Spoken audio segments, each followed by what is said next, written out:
حضرت خواجہ صاحب عزیز الحسن مجذوب رحمۃ اللہ علیہ ڈپٹی کلیکٹر آن ڈیوٹی انگریز کی حکومت میں، جی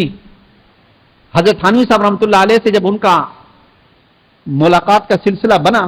اور حضرت تھانوی صاحب رحمۃ اللہ علیہ کے پاس آنے جانے لگے، بڑے پڑھے لکھے آدمی تھے، علی گڑھ یونیورسٹی سے انہوں نے تعلیم حاصل کی تھی، آئی سی ایس کا امتحان پاس کیا تھا، اور آئی سی ایس کا امتحان پاس کرنا کوئی معمولی بات نہیں تھی۔ اس وقت آئی سی ایس کا امتحان پاس کرنے والے چند لوگ ہوتے تھے، ایسی اونچی ڈگری، اور آج کل کے یوں حساب سے سمجھے کہ وزیر اعلیٰ کا عہدہ، اتنی بڑی ڈگری، آن ڈیوٹی، انگریز کی حکومت، انگریز کا جھنڈا لگا ہوا ہے، ڈرائیور موجود، گارڈ موجود، حضرت کے پاس آتے جاتے تھے، ملاقات کا سلسلہ رہا حضرت کے پاس، چونکہ گورنمنٹ جاب تھی انگریز کی، پڑھے لکھے تھے تو باتیں بہت کرتے تھے، اور وجی، لمبا چوڑا قد اور ٹھیک ٹھاک جسم تھا، لیکن حضرت تھانوی صاحب رحمۃ اللہ علیہ اللہ والے تھے، وہ کسی سے مروب ہونے والے نہیں تھے، کوئی گورنمنٹ جاب کا ہے تو گورنمنٹ جاب کا ہوگا، کوئی عہدے دار ہے تو ہوگا اپنی جگہ پہ، یا ہمارے پاس آئیں گے تو ہمارے اصولوں کے مطابق عمل کریں گے۔ یہ معصوم بچے کس کے ہیں؟ ان کو سنبھال کے رکھو، جس کے بھی ہیں جا رہے ہیں بچے، جو بھی لے کر آئے اپنے بچوں کو اپنے پاس بٹھائیں، نماز کے اندر بھی، نماز کے بعد بھی اپنے بچوں کو سنبھالے، ان کی طرف سے میرے پاس کم سے کم کوئی کمپلین، کوئی شکایت نہ آئے کہ فلاں بچے نے یہ کر دیا، فلاں نے مسجد کے اندر یہ کر دیا، اس چیز کا خاص خیال رہیں۔ آپ صلی اللہ تعالی علیہ وسلم منع فرماتے تھے کہ ایسے معصوم بچوں کو مسجد میں مت لاؤ جن کو تمیز نہیں، عقل نہیں، ایسا نہ ہو کہیں وہ پیشاب وغیرہ کر دیں، ایسا نہ ہو مسجد کو گندا کر دیں، اتنا بے عقل بچوں کو لانے کی ضرورت نہیں، سمجھدار بچے ہیں، 7 سال کے بعد شریعت نے پابندی لگائی ہے تو 7 سال کی لگائی ہے کہ 7 سال میں نماز کا اس کو کہو، اور 10 سال کی عمر میں پٹائی کرو، مارو اس کو۔ 7 سال میں بچہ بالغ نہیں ہوتا، 10 سال میں بالغ نہیں ہوتا، لیکن نماز کی اہمیت ہے کہ 10 سال میں تو اس کو پابند کرو، 7 سال کا اس کو کہو بیٹا نماز پڑھو، لیکن اس سے چھوٹے بچوں کو تو وہ سمجھدار نہیں ہوتے، اتنی عقل نہیں ہوتی، بعض لوگوں کی کچھ مجبوریاں ہوتی ہیں، ٹھیک ہے، لیکن وہ ان کی مجبوریاں اپنی جگہ پہ، اور کچھ لوگ ایسا بھی کرتے ہیں،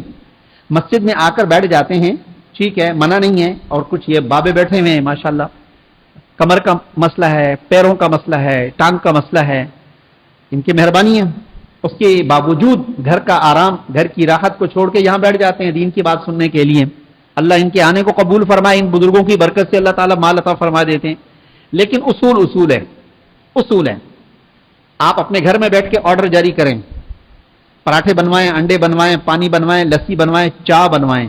سب کچھ کی اجازت ہے، منع نہیں ہے، وہاں میں آ کر آپ کو منع نہیں کروں گا، لیکن مسجد میں آؤ گے تو میں منع ضرور کروں گا۔ اب یہاں پر اگر کوئی مسجد میں اوپر بیٹھے یا نیچے بیٹھے، کسی بچے سے، کسی بڑے سے کوئی چیز منگوا نہیں سکتا، حتیٰ کہ پانی بھی نہیں منگوا سکتا، پینا ہے خود جا کے پیے آؤ۔ مٹنے کے لیے جب آتے ہیں تو پھر اپنے آپ کو مٹاؤ، پھر یہاں ٹانگ پہ ٹانگ رکھ کے آرڈر نہیں چلے گا، پھر یہاں پر آرڈر نہیں چلے گا، یہاں پھر کسی اور کی اصلاح نہیں، بھی تم ایسا نہیں ایسا کرو نا، آپ اس کے مسئلے نہیں ہو، وہ آپ کے پاس نہیں آیا ہے، وہ جس کے پاس آیا ہے اس نے دیکھ لیا تو وہ خود پکڑے گا اس کو، اگر کسی نے اس سے کہا تو وہ خود اس کو صحیح کرے گا، لیکن آپ میں سے کسی کو اختیار نہیں کہ وہ اس کی اصلاح شروع کر دے کہ آپ نے یوں کر دیا،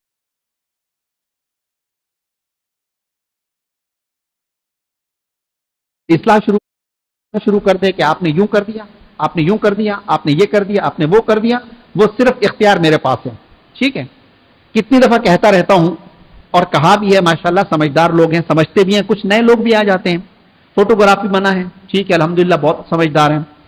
بیریش لڑکوں کو دائیں بائیں بٹھانے کا ہے، ٹھیک ہے، سمجھدار ہیں۔ گاڑی کی پارکنگ کا مسئلہ ہے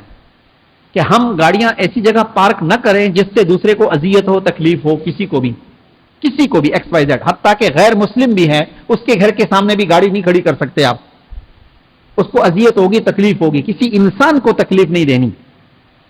اللہ والا کون ہے؟ ابرار کون لوگ ہیں؟ ابرار جس کا قرآن پاک میں بھی اللہ نے ذکر کیا، ان الابرار لفی نعیم،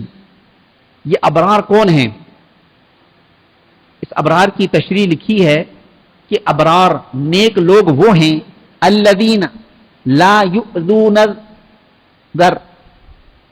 جو کسی کو ذرہ برابر بھی تکلیف نہیں